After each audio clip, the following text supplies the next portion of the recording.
Now, we all make mistakes when constructing our layout, even if we built several layouts before. But the thing is to learn from our mistakes. When starting off in the hobby, one of the most common mistakes is choosing the wrong scale. It's best to measure how much space you have available and work out how much room you'll need for now and for future expansion. The problem is, lots of beginners start collecting one scale only to discover that there are more parts and accessories available for another scale. They either start again or start mixing scales. That's a bad choice, so it's best if you get things right from day one. My next piece of advice is to have a picture in your mind of what you want your layout to look like before you start. Choose what you want the railroad to represent before you race out and buy something. Decide whether you want your layout to resemble a modern-day railroad or whether you want it to depict a time in history.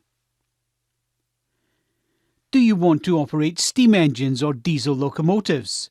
Do you want to operate DCC or DC? Do you want your trains to move passengers, freight, or maybe both? And what type of landscape do you want on your layout?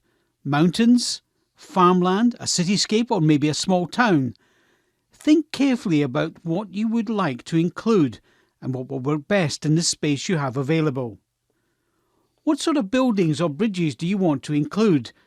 Do you want some factories, a fire station, a church, a container port, a mining town?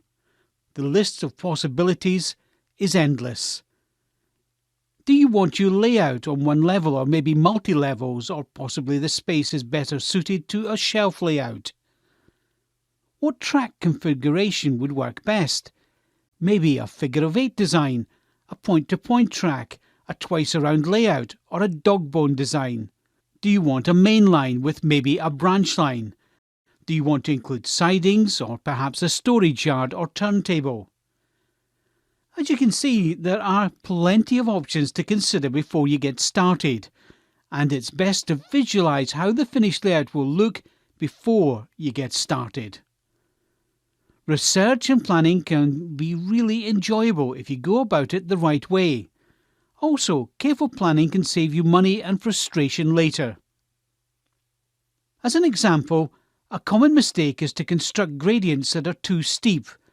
What happens is, a locomotive will run smoothly along the track and then begin climbing a steep slope and then stop or struggle to climb further.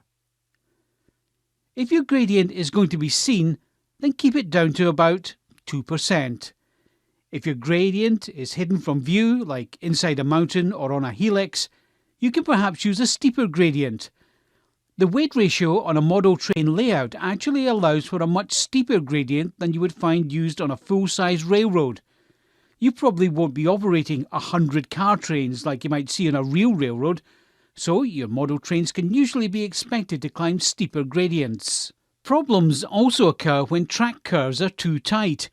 The shorter locomotives and freight cars can operate tight curves, but your longer passenger trains run the risk of derailing on tighter curves.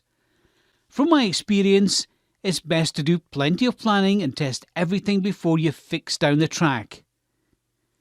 The key is to enjoy the hobby and use your time to build your layout the way you want it to be.